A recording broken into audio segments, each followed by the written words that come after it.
श्री गणेशाय नमः। श्रीहरि संक्षिप्त ब्रह्मपुराण।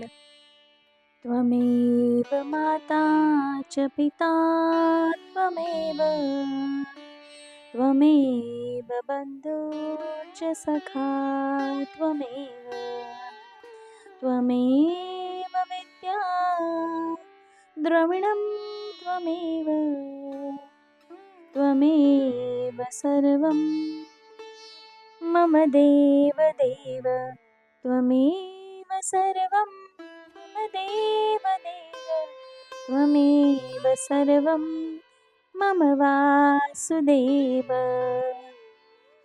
श्री ब्रह्मपुराण भाग 25वां। एकाम्रक क्षेत्र तथा पुरुषोत्तम क्षेत्र की महिमा। लो महर्षण जी कहते हैं, महर्षियों, ब्रह्मा जी की कही हुई पवित्र कथा सुनकर उन महर्षियों को बड़ी प्रसन्नता हुई। उनके शरीर में रोमांच हो आया। उन्होंने कहा, ब्रह्मन, अब आप एकाम्रक क्षेत्र का वर्णन कीजिए।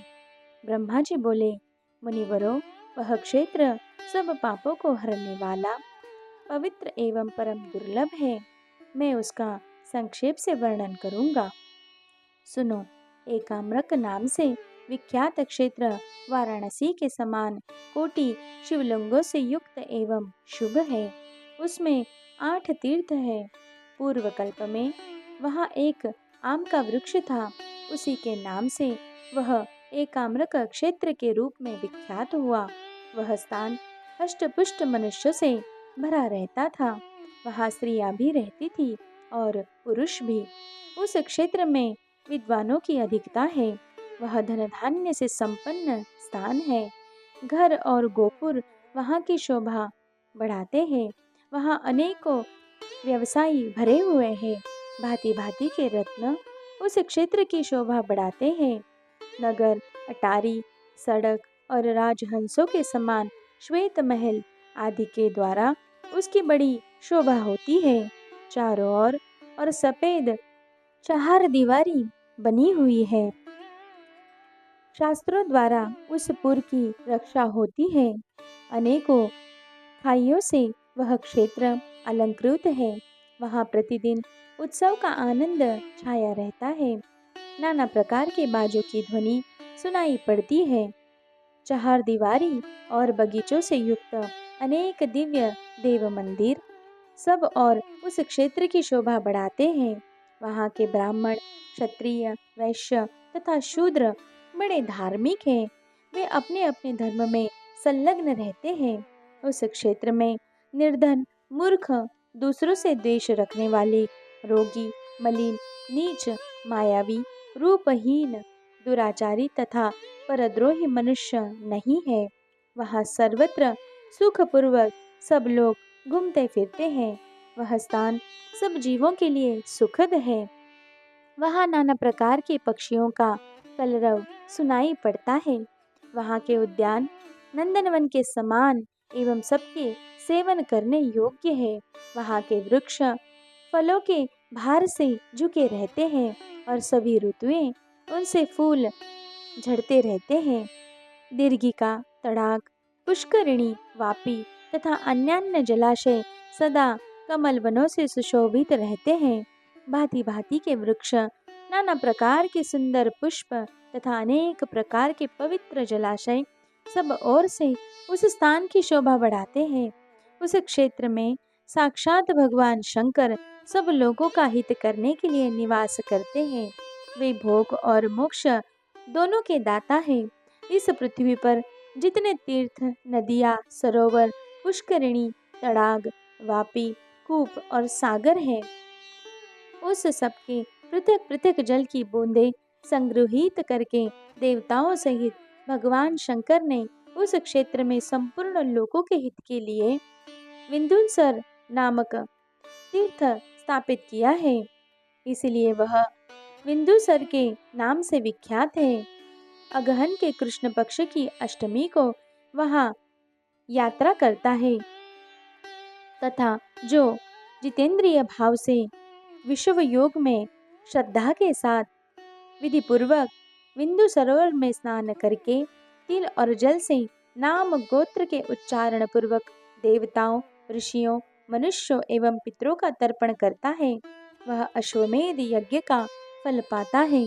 जो ग्रहण, विषुव योग, संक्रांति, अयनारंभ, 86 युगादि तिथि तथा अन्य शुभ तिथियों में वहाँ ब्राह्मणों को धन आदि का दान करते हैं, वे अन्य तीर्थों की अपेक्षा 100 गुना फल पाते हैं। जो बिंदु सरोवर के तट पर पितरों को पिंडदान देते हैं, वे उन पितरों की अक्षय तृप्ति का संपादन करते हैं। स्नान के पश्चात मौन एवं जितेंद्रिय भाव से भगवान शंकर के मंदिर में प्रवेश करके उनकी पूजा करें। 3 बार शिव की प्रदक्षिणा करें। घृत और दुग्ध आदि द्वारा पवित्रता पूर्वक भगवान शंकर को स्नान कराकर उनके सब अंगों में सुगंधित चंदन एवं केसर लगाएं। तदनंतर नाना प्रकार के पवित्र पुष्पों तथा बिल्व पत्र, आक और कमल आदि द्वारा वैदिक एवं तांत्रिक मंत्रों से तथा केवल नाममय मूल मंत्र से गंध, पुष्प, चंदन, धूप, दीप, नैवेद्य, उपहार, स्तुति, दंडवत प्रणाम, मनोहर गीत, वाद्य, नृत्य, जप, नमस्कार, जय शब्द तथा प्रदक्षिणा समर्पण करते हुए महादेव जी का पूजन करें। इस प्रकार देवाधिदेव का विधि पूर्वक पूजन करने वाला पुरुष सब पापों से मुक्त हो शिवलोक में जाता है।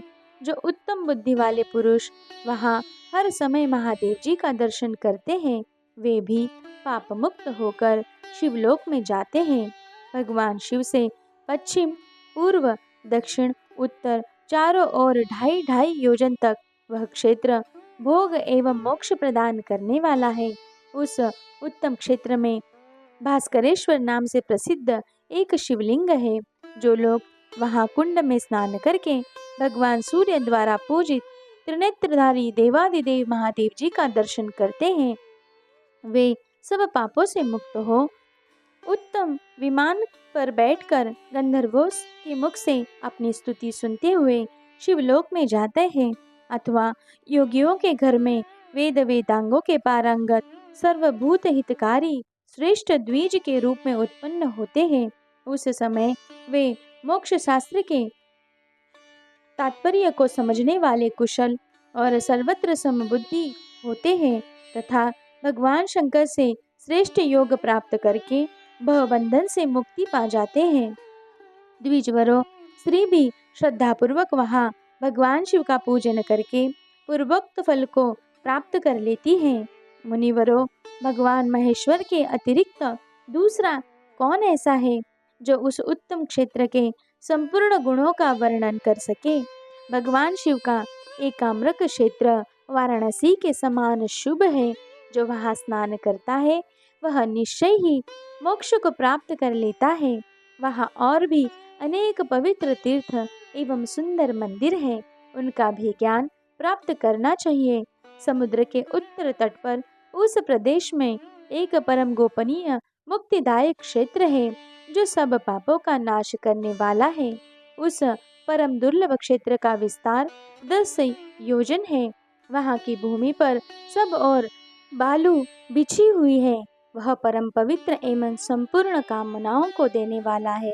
अशोक, अर्जुन, पुन्नाग, मौलसिरी, सरल, कटहल, नारियल, शाखू, ताड़, कैथ्य, चंपा, कनेर, आम, बेल, गुलाब, कंदब, कचनार, लकुच, नागकेसर, पीपल, चितवन, महुआ, सहीजन, शीशम, आंवला, नीम तथा बहेड़ा आदि के वृक्षों से उनकी बड़ी शोभा होती है।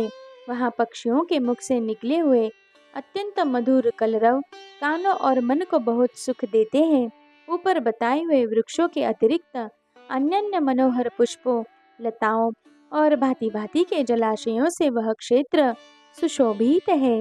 अनेकानेक ब्रह्मचारी, गृहस्थ, वानप्रस्थ, सन्यासी तथा स्वधर्म परायण ब्राह्मण आदि वर्णों से उस क्षेत्र की शोभा होती है। वह अष्टपुष्ट मनुष्यों तथा अनेक नर नारियों से भरा हुआ है। वह संपूर्ण विद्याओं का स्थान तथा समस्त धर्मों एवं गुणों का आकार है। इस प्रकार वह परम दुर्लभ क्षेत्र सर्वगुण संपन्न है। मुनिवरों, वहाँ भगवान श्री कृष्ण पुरुषोत्तम नाम से विख्यात है। उत्कल प्रांति की सीमा समुद्र की ओर जहाँ तक बताई गई है, वह सब स्थान श्री कृष्ण के प्रसाद से अत्यंत पवित्र है। उस देश में विश्वात्मा भगवान पुरुषोत्तम निवास करते हैं। वे जगतव्यापी जगन्नाथ है। उन्हीं में सब कुछ प्रतिष्ठित है। मैं भगवान शिव, इंद्र तथा अग्नि आदि देवता सदा उस देश में निवास करते हैं। गंधर्व, अप्सरा, पितर, देवता, मनुष्य, यक्ष, विद्याधर, सिद्ध, उत्तम व्रत वाले मुनि, बालखिल्य आदि ऋषि, कश्यप आदि प्रजापति, गरुड़, किन्नर, नाग, अन्यान्य स्वर्गवासी, अंगों सहित चारों वेद, नाना प्रकार के शास्त्र, इतिहास, पुराण, उत्तम दक्षिण वाले यज्ञ, अनेक पवित्र नदियाँ, पुण्य तीर्थ, मंदिर, समुद्र तथा पर्वत उस देश में स्थित है। इस प्रकार देवताओं, ऋषियों तथा पितरों द्वारा सेवित उस पावन देश में, जहाँ सब प्रकार के उपभोग सुलभ है, निवास करना किसको रुचिकर नहीं प्रतीत होता।